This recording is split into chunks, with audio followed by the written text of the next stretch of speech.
Okay, multiplex movies, the OOC alt for Echo's Portal, and this is the player commentary on the character Nefaria. Now, one of my most popular characters on Echo, and actually it's interesting is because he was actually the first that I brought to the site, and also the first, my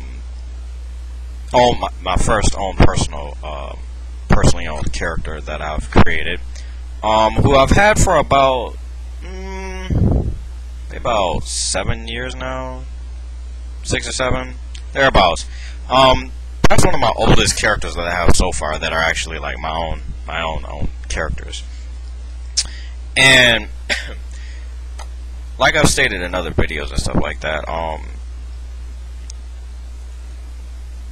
the development of these characters come from some personal experiences and expressions that I like to put out there. Like I said, being a person who had paranormal experiences throughout my life and everything like that, I've taken that and incorporated that into characters. Like I said, it was something I used to be afraid of, especially as a child.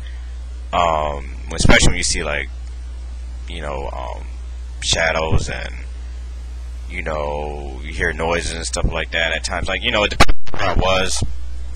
More predominantly at the old house I used to live at, had a lot of paranormal activity and stuff like that. A lot of strange things that used to go on there, and that was stuff that used to scare me as a kid. And again, like I've stated in other videos, that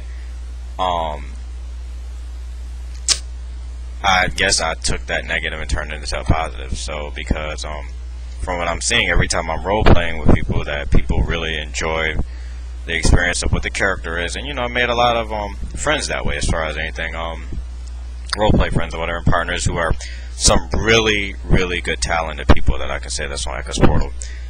And yeah, this is just a commentary on Nefaria, and her being the fire element of my macros.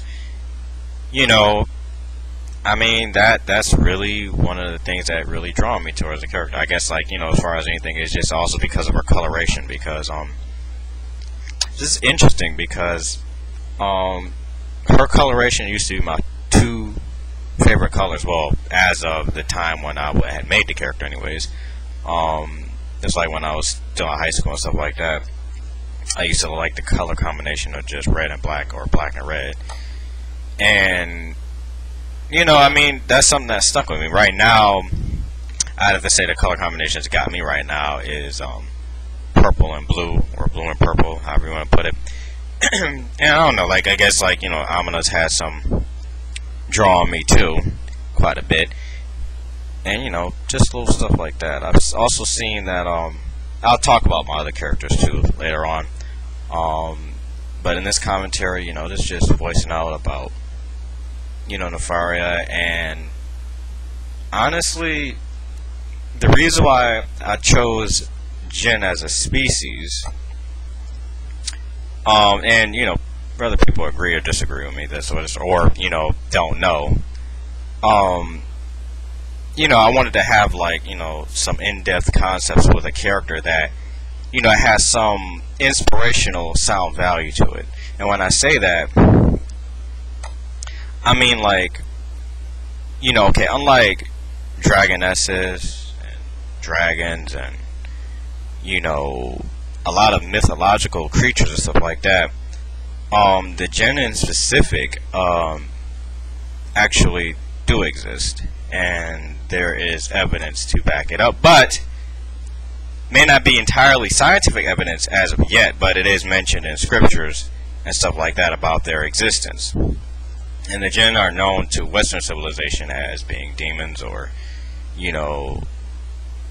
spirits or whatever. Usually what I'm talking about when I explain this is the beings that usually appear in places where they look like shadows, dark shadows in particular, either with red or yellowish kind of eyes or whatever. And I've had numerous accounts where I've seen this aspect throughout my life, and I've had people that were around me who witnessed the same thing, so I know that as far as anything, it ain't just me or whatever. And you know, like again, I just said I took those experiences or whatever and kind of, you know, use it in a creative way to make some characters or whatever that I thought, you know, I wouldn't want to. Yeah, I would say as far as anything that you know, it's kind of got like just so it has a little bit of realism to it, or semi-realism, because they are capable of shape-shifting, and they are capable of side-shifting. It's just that as far as anything, you know, the other name that jinns go under too are genies, and also by Western concept. And if you remember the character Shazam, which is one of the Hanna-Barbera characters or whatever, that show, he was a genie, so he was a jinn, and obviously if you remember how he had appeared sometimes, he varied at different sizes, and even the genie from Aladdin, you know, as far as anything. And I thought, you know, that's a very interesting concept, because that's actually got some, it basically expresses something that, you know, you don't see too often, and, you know, it's kind of like, you know, it's got like, you know, some sense of realism to it, because, you know, there's actually beings like that that exist. It's just that most of the time they're unseen, just as well with the angels that are unseen. And excuse me, again, you know, you have people on the chat who use angels and succubuses, even though I think that's a Gen 2. It's just that they want to say something. I mean, there's some scrutinies in between it. I mean, I'm not gonna sit here and try to, you know, deliberate through all that, but, you know, that was the reason why I chose this particular theme, and this seemed like something that I actually enjoy doing, and I plan on doing a lot more, you know, role plays in the future. All right, Multiplex Movie sign.